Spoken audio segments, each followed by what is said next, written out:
bienvenue dans l'Africa Newsroom, votre émission de débat et d'analyse en cette semaine consacrée aux start-up africaines. Le dossier du jour s'intéressera aux entreprises dans le domaine des TIC, les technologies de l'information et de la communication. Un dossier du jour qui nous emmènera au Sénégal.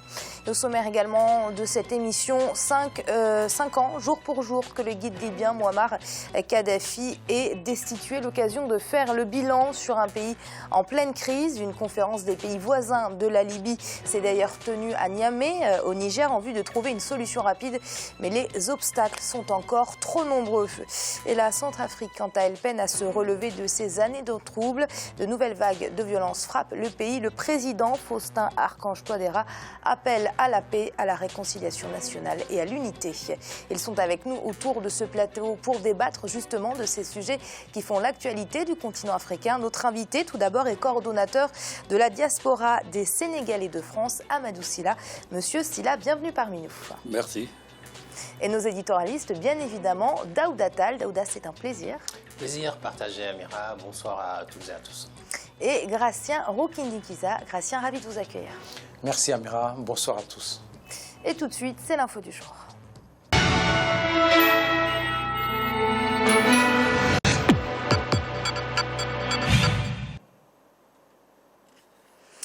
La situation en Libye et dans la région était à l'ordre du jour de la 9e réunion ministérielle ordinaire des pays voisins de la Libye, dont les travaux ont eu lieu ce 19 octobre à Niamey, au Niger. Cette réunion a mis en lumière les principaux obstacles à une sortie de crise rapide, les groupuscules terroristes qui pullulent dans le pays, mais aussi la difficile réconciliation nationale entre les milices rivales et les parlements rivaux. C'est un reportage de notre correspondant Sadouf Alizé Mokhtar. Les pays voisins de la Libye déterminés à œuvrer pour promouvoir et faire aboutir le processus politique dans ce pays. En réunion à Niamey, la capitale nigérienne, ce mardi 19 octobre 2016, les ministres des Affaires étrangères des pays voisins de la Libye ont réaffirmé leur soutien au gouvernement d'entente nationale. Ils se sont félicités de l'installation à Tripoli, la capitale, du conseil présidentiel du gouvernement d'entente nationale libyenne. Les ministres ont rappelé que l'accord politique libyen est le seul cadre de sortie de crise qui affecte ce pays. Ils réaffirment leur attachement aux paramètres de sortie de crise en Libye tels que définis dans leur précédente réunion d'Alger le 1er décembre 2015 et celle susmentionnée de Tunis, et ayant bénéficié de l'appui de la communauté internationale. L'Algérie, l'Égypte, le Niger, le Soudan, le Tchad et la Tunisie ont réitéré leur refus de toute intervention militaire étrangère en Libye. La menace terroriste reste élevée en Libye et constitue un défi à la sécurité et à la stabilité des États voisins, dont le Niger a insisté le ministre nigérien des Affaires étrangères. Même à Tripoli, des inquiétudes existent aujourd'hui. Tout à l'heure, j'ai parlé des conséquences de la situation libyenne sur les pays de la sous-région. Notre pays, le Niger, est né un exemple significatif. Durant ces 10 derniers jours, notre pays a été victime de 3 agressions violentes et meurtrières. Toutes ces attaques sont parties du Nord Mali. Le Nord Mali, cette partie du territoire du pays frère qui est une conséquence directe de la situation libyenne. En proie au chaos depuis la chute du régime de Mohamed el-Kadhafi en 2011, la Libye est livrée aux milices et compte 2 pouvoirs rivaux. L'organisation d'une conférence de réconciliation nationale est proposée en vue d'accélérer le règlement politique de la crise dans ce pays d'Afrique du Nord. C'était le 20 octobre 2011. Mouammar Kadhafi était exécuté à Sirte. Cela fait donc 5 ans, jour pour jour, que la Libye n'est plus vraiment ce qu'elle était. Les conditions de vie des Libyens sont dramatiques. Je m'arrête là, Gratien. Quel bilan faites-vous de cette intervention militaire 5 ans, jour pour jour, après les faits? C'est vraiment une véritable catastrophe pour les Libyens, pour les Africains aussi. Ce qui s'est passé, je dirais que ceux qui ont planifié l'agression de la Libye, l'intervention en Libye, notamment qui ont aidé des forces qui sont révélées finalement des forces néfastes pour le pays, ils se sont trompés et aujourd'hui on voit bien la situation d'un pays qui était prospère, d'un pays où le peuple vivait très bien. Aujourd'hui, le peuple qui est dans la misère et dans la violence. Daouda, Français, Anglais et Américains qui, selon leur dire, ont aidé les Libyens à faire tomber Kadhafi et son régime. Pourquoi n'ont-ils pas accompagné ce pays dans sa reconstruction ? Parce qu'ils se sont trompés. Ils se sont trompés lourdement, et c'est le cas de le dire. Je crois que là-dessus, on peut être unanime. Ils pensaient que ces forces occidentales pensaient qu'il suffisait de larguer des armes aux rebelles dans un contexte de printemps arabe pour pouvoir faire tomber Kadhafi. Or, la situation, elle est là. Ce seul paramètre ne suffit pas. Il faut ensuite reconstruire derrière. Et le plan de reconstruction devait être pensé avant même l'intervention militaire, ce qui n'a pas été fait. Et on va dire que ça vient de là. Mais bon, quoi faire maintenant? Tout le monde se rend compte, le mea culpa, il est fait. Pas d'intervention militaire. Pour reconstituer tout ça, c'est sûr que ça passera par une solution politique. Alors, chose que fait la communauté internationale en ce moment, c'est porter à bout de bras un gouvernement d'union nationale conduit par Fayez El-Serraj, un gouvernement qui a été installé sans vote de confiance et qui est très loin de faire l'unanimité. Franchement, Gratien, quelle est l'utilité de ce gouvernement? On sait qu'il n'est pas reconnu de tous et surtout par l'homme fort de la Libye qui est bien évidemment le général Haftar. C'est juste pour la... Moi, je dirais c'est pour l'image, c'est pour la photo, c'est pour que la communauté internationale montre, voilà, finalement, on a réussi, il y a un gouvernement à Tripoli. Mais on voit bien que ce gouvernement, c'est, je dirais même une marionnette de la communauté internationale, parce qu'au lieu d'aller vers les autres, discuter avec les autres mouvements, notamment discuter avec le général Haftar, qui dispose d'une grande force, discuter aussi avec les tribus, on parle des tribus vers le sud. Donc, ce gouvernement s'enferme. Pour moi, c'est un échec. Il faudrait vraiment qu'on reconstitue tout parce que le général demande juste le ministère de la Défense. On lui refuse son ministère. Et de cette façon-là, voilà, on continue. Entre-temps, il y a le pétrole qui continue à être vendu moins cher, ce qui pourrait intéresser certaines compagnies occidentales.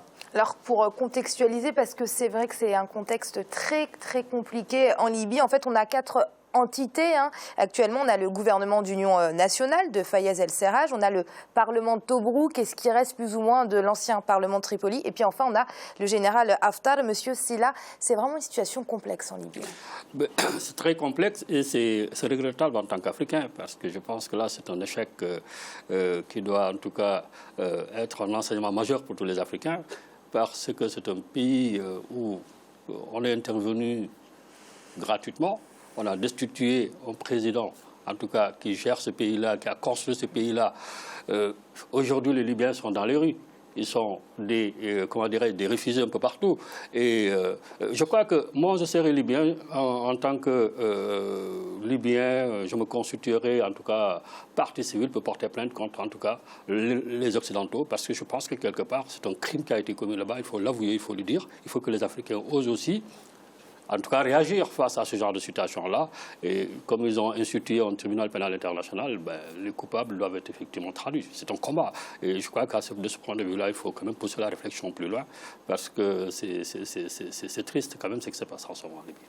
Alors, pour revenir sur le général Haftar, il est aujourd'hui épaulé par le maréchal égyptien Sisi. C'est une personnalité très controversée. Un jour, on l'aime, un jour, on ne l'aime pas. Il y a quelque temps, les Occidentaux se méfiaient de lui. Aujourd'hui, on a les États-Unis qui poussent le gouvernement d'union nationale à justement impliquer ce général dans le gouvernement. Mais c'est aujourd'hui, c'est Haftar qui ne veut pas du tout. On a comme l'impression, Daouda, qui veut s'accaparer le pouvoir à lui seul. Pourquoi pas lui donner justement? Pourquoi ne pas en faire l'homme fort de la Libye, le numéro 1?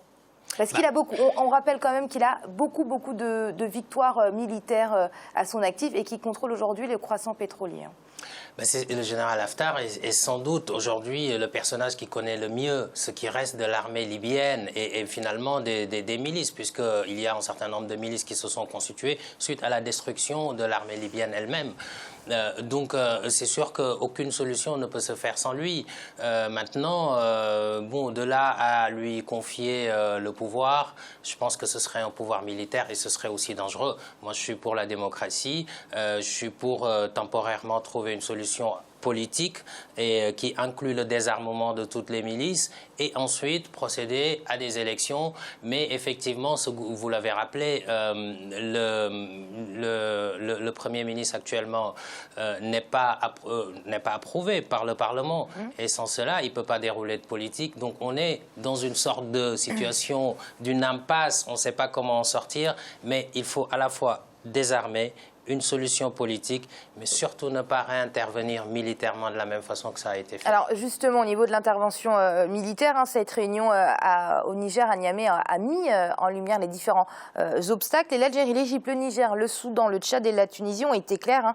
Pas d'intervention militaire étrangère en Libye. Gratien, bon, quand on voit les résultats de la première, on peut bien évidemment les comprendre. Mais pour autant, les pays voisins ont-ils, eux, à vocation à intervenir militairement en Libye ?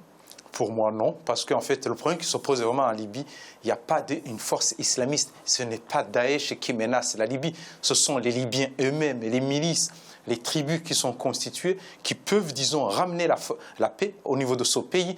Justement, ce général Haftar, c'est lui, il est le pilier de la paix au niveau de ce pays. Il faut le dire que c'est un envoyé des Américains parce qu'il avait été exfiltré lors de la guerre du Tchad vers les États-Unis. Il a passé beaucoup de temps. Les Américains l'ont ramené en Libye juste pour accomplir la mission. Aujourd'hui, on a des forces spéciales, que ce soit de la France ou d'autres pays, qui sont du côté du général Haftar, non pas du gouvernement, qui sont censés soutenir. Donc, on voit bien qu'il y a beaucoup d'implications dans ce conflit. Finalement, il faut le dire, qui ne veut pas la paix en Libye, ce ne sont pas les Libyens, c'est la communauté internationale, notamment certains pays de l'Occident. Daouda, donc pas d'intervention militaire, qu'est-ce que ça veut dire? Qu'une issue diplomatique est encore possible en Libye, 5 ans après la destitution de Kadhafi?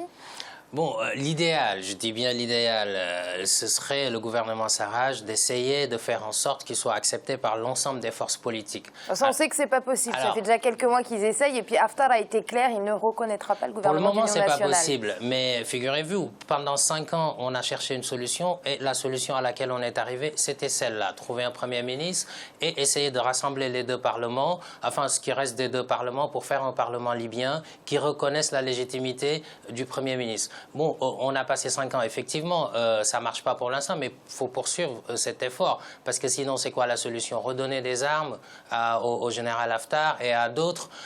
Parce qu'on sait très bien qu'il n'y a pas que des milices, il y a aussi des chefs coutumiers par-ci, par-là. Et il y a les forces internationales aussi, qui ne sont pas occidentales cette fois-ci, qui soutiennent des dignitaires libyens. Et tout le monde est armé, on est dans un territoire où tout le monde est armé et tout le monde peut commettre ce qu'il veut. Donc pour moi, la solution, elle doit être pacifique d'abord. Donc il faut persister de manière à avoir un gouvernement qui soit accepté par tout le monde. Mais ça n'empêche pas de désarmer parallèlement. Et ça passera par la force, je vous le concède. Gratien? Oui, je pense que la Libye possède des atouts, c'est notamment ces tribus qui ont des chefs, des responsables, qui peuvent ramener leur tribu derrière un seul homme. C'est-à-dire que du moment où on va convaincre, quand on aura convaincu les chefs des tribus, on aura la paix dans ce pays. Malheureusement, c'est qu'on essaie d'écarter certaines tribus, d'autres, on les met d'un côté ou d'un autre. Et on a un autre pays, la situation n'est pas comparable bien évidemment avec la Libye, mais c'est un pays qui a du mal à remonter la pente, c'est bien évidemment la Centrafrique. Centrafrique qui a passé une douloureuse épreuve, notamment ces dernières semaines, avec une nouvelle vague de violence. Le président centrafricain, Faustin Archange Touadéra, a pris la parole et il a appelé l'ensemble de la population à adhérer pleinement au processus de paix. Et il a appelé surtout les miliciens à accepter le DDR, le processus démobilisation, désarmement, réinsertion. C'est un sujet de Siamlo Victoria Sedji.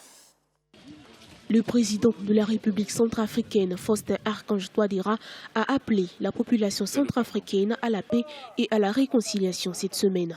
Après les affrontements dans la région de Kaga-Bandoro, dans le nord Haïti témoin, il est temps, selon le chef de l'État, de reconstruire la cohésion sociale, gage de la relance économique du pays.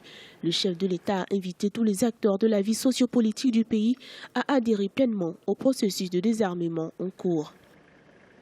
Le processus de DDR national est donc un vaste chantier qui nécessite beaucoup d'investissements humains et financiers. Sa réussite fait appel à la contribution de tous les acteurs dans un esprit de confiance réciproque. C'est dans cette vision holistique que j'ai créé à côté de la coordination nationale DDRR, RSSRN, le comité consultatif et de suivi du programme national DDRR. Un organe qui comprend les représentants des pouvoirs publics, des groupes armés, de la société civile, avec l'appui de la communauté internationale qui nous accompagne depuis le début de cette crise. L'école a repris au cours du mois de septembre à Bangui, la capitale, et dans plusieurs villes de la République centrafricaine. Pour rassurer les populations, le chef de l'État s'est rendu dans plusieurs camps de réfugiés. Ces camps ont accueilli plus d'un millier de réfugiés qui avaient fui les violences lors de la crise sociopolitique. À Kagabandoro, plusieurs personnes ont été tuées, des maisons calcinées, obligeant ainsi les populations à se déplacer massivement.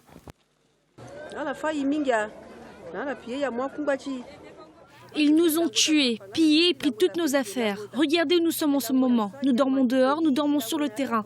Cela n'est pas bien. Il y a des moustiques et nous dormons dans la boue. Nous souffrons. Nous n'avons pas de vêtements, comme si nous étions des étrangers sur notre propre sol.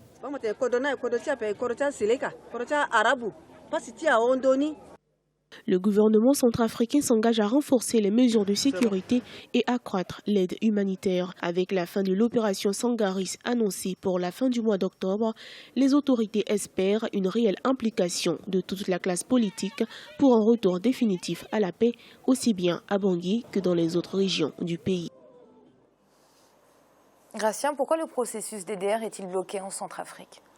Le processus est bloqué parce que il est toujours accompagné par une réconciliation au niveau du pays. Or, on voit bien qu'il y a un problème en Centrafrique, il y a un nouveau président, mais le peuple ne se réconcilie pas.